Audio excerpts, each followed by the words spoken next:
Hello everyone, मी Ruchita Surve. Textbook super coaching मध्ये आपल्या सगळ्यांचे खूप खूप स्वागत आहे. मित्रांनो, सगळ्यांना पडणारा प्रश्न म्हणजे काय की टीईटी आणि सीईटी जर आम्ही दिली आणि टीईटी सीईटी पास झालो तर हे जे प्रमाणपत्र आहे ते किती दिवस चालतं. सो मित्रांनो, या अशा अनेक प्रश्नांची उत्तरं तुम्हाला आपल्या YouTube चॅनलवरती देखील मिळणार आहेत. ज्यामध्ये आपण टीटी असेल, सीटीटी असेल अथवा टेट असेल या बाबतीतील सगळ्या तुमच्या ज्या शंका आहेत त्यांचं निरसन करणारच आहोत. सोबतच या परीक्षांच्या बाबतीमधील डिटेल इन्फॉर्मेशन देखील तुम्हाला प्रोव्हाईड करणार आहे. सो आजचा मुद्दा आहे की टीईटी, सीटीईटी प्रमाणपत्र हे कधीपर्यंत व्हॅलिड असतं. तर तुम्हाला पहिल्याच इमेजमध्ये दिसतंय की हे आजीवन वैध असणार आहे. म्हणजे एकदा जर तुम्ही हे प्रमाणपत्र घेतलं तर परत तुम्हाला कधीच पुन्हा ओके ती परीक्षा द्यावी लागत नाहीये. मित्रांनो, टीईटीची फास्ट ट्रॅक बॅच पण आपली सुरू आहे. टेक्स्टबुक सुपर कोचिंग या आपल्या ॲप्लिकेशनवरती. बॅच परचेस करण्यासाठी रुचा 03 हा कुपन कोड तुम्ही वापरू शकता.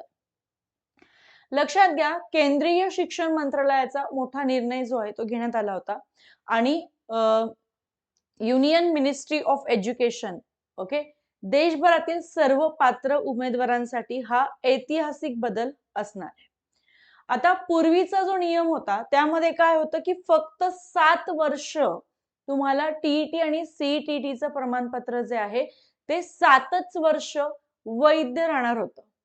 परंतु म्हणजे टीईटी आणि सीईटी पास झाल्यानंतर जर तुम्हाला शिक्षक व्हायचं असेल तर 7 वर्षाच्या आत तुम्हाला त्या टेटची परीक्षा पास होणं, ती सगळी प्रोसेस पूर्ण करणं इम्पॉर्टंट असायचं. ओके. जर 7 वर्षानंतर तुम्ही बघितलं तर तुम्हाला जर ती पुढची प्रोसेस करायची असेल तर हे प्रमाणपत्र तिथे चालणार नव्हतं. तुम्हाला परत टीईटी किंवा सीईटी पास होणं, मग टेट देणं, परत पवित्र पोर्टलवरती सगळ्या नोंदी करणं गरजेचं असायचं. पण आता सध्याचा जो नियम आहे त्यामध्ये प्रमाणपत्र तुम्हाला लाईफ टाइम साठी काय मानलं जाणार आहे, वैध मानलं जाणार आहे. आता हा जो निर्णय आहे हा कधी चेंज झालाय तर हा निर्णय चेंज झालेला आहे 2011 पासून. कधीपासून चेंज झालाय? 2011 पासून हा जो निर्णय आहे हा चेंज झालेला आहे. महत्वाचे वर्ष 2011. तर बघा 2011 पासून ज्या उमेदवारांनी टीईटी किंवा सीटीटी परीक्षा उत्तीर्ण केली आहे त्या सर्वांना या नव्या नियमाचा फायदा मिळणार आहे. पण 2011 म्हणजे 2010 पर्यंतचे 10 पर्यंत जर तुमच्याकडे टीईटी किंवा सीटीटीचं सर्टिफिकेट असेल तर ते मात्र 7 वर्षांपर्यंतच व्हॅलिड असणार आहे. हे लक्षात ठेवा. ठीक आहे. 2011 पासूनचा जो आपण बघितला तो 2011 पासून तुमच्यासाठी तुमच्याकडे जे टीईटीचं सर्टिफिकेट आहे, पासिंग सर्टिफिकेट सीटीटीचं ते लाईफ टाइम साठी असणार आहे. आता जर तुम्ही एकदा परीक्षा पास झाला तर आजीवन वैधता असणार आहे. पुन्हा परीक्षेची तुम्हाला तिथे गरज नाहीये. सो याचा अर्थ असा होतो की नोकरीसाठी पुन्हा तीच परीक्षा देण्याची कोणतीच गरज नाही आणि त्यामुळे तुमचा मार्ग देखील आता मोकळा झालेला आहे. मित्रांनो, अशाच प्रकारच्या नवनवीन माहितीसाठी आपल्या चॅनलला सबस्क्राईब करायला विसरू नका. महा टीईटीची गुरु फास्ट ट्रॅक बॅच आपण आपल्या टेक्स्टबुक सुपर कोचिंगच्या ऍप्लिकेशन वरती सुरू केली आहे.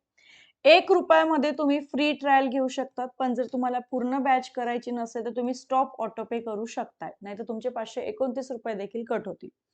₹1 मध्ये तुम्ही चेक करू शकतात की बॅच मधलं टीचिंग कसं आहे. ओके. सोबतच आपण लाईव्ह प्लस रेकॉर्डेड सेशन सोबतच 145 प्लस टेस्ट पण दिलाय. ओके. सो तेही तुम्ही चेक करू शकताय. नंतर नोट्स आणि weekly free mentorship sessions okay जे आम्ही घेतले. सो लक्षात घ्या, ₹1 मध्ये तुम्ही बॅच चेक करू शकता. पण ही बॅच जी आहे ना ही सुपरपास लाईव्ह मध्ये आहे.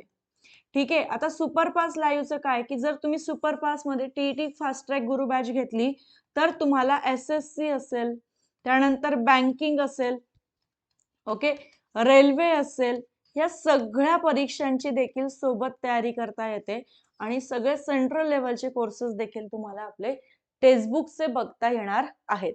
ओके. सो अशाच नवनवीन माहितीसाठी चॅनलला सबस्क्राईब करून ठेवा. Thank you so much everyone.